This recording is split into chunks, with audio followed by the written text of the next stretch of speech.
родном языке можно забыть? На что обиделись татарские депутаты. Министерство просвещения России вводит новый федеральный образовательный стандарт в изучении родного языка в начальной школе. А если называть вещи своими именами, то попросту сжимает его пространство. Согласно этому приказу, уроки родного языка и литературы сокращают с 2 часов до 1 часа в неделю с 1 сентября текущего года.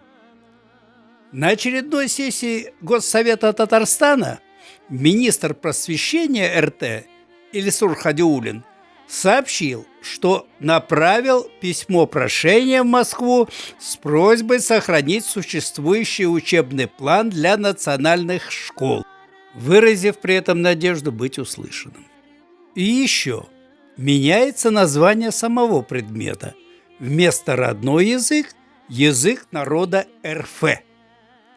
И это еще не все. Новый проект закона о языках РФ делает обязательным употребление национальных языков в СМИ.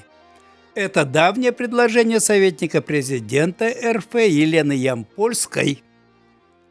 Татарские депутаты были крайне возмущены.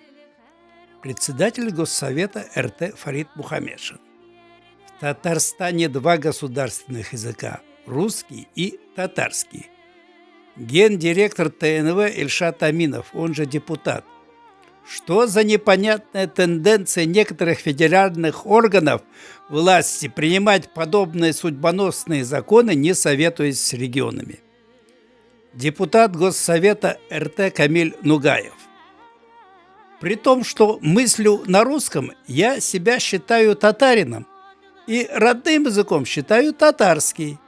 Ямпольская заявила, что если у тебя родной язык не русский, то и родина у тебя не Россия. И никто оценку этому не дал.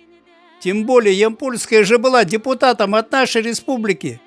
Она лично меня как татарина обидела. Впрочем, этот последний текст можно было и не озвучивать. Интернет-ресурс «Бизнес онлайн» представил видео выступления этого депутата. Посмотрите. Это же богатство, когда многонациональная Россия, почти 200 разных наций, это богатство, их надо сохранять. И потом, тем более Ямпольская, она же был депутатом от нашей республики. Она что, не ездила по деревням, что ли, по нашей, это такое заявляет? Она лично меня, как татарин, обидела, я не знаю, как быть. Поэтому вопрос серьезный, я думаю, вот по тем приказам надо какое-то обращение, что-то надо принять. Вот такое.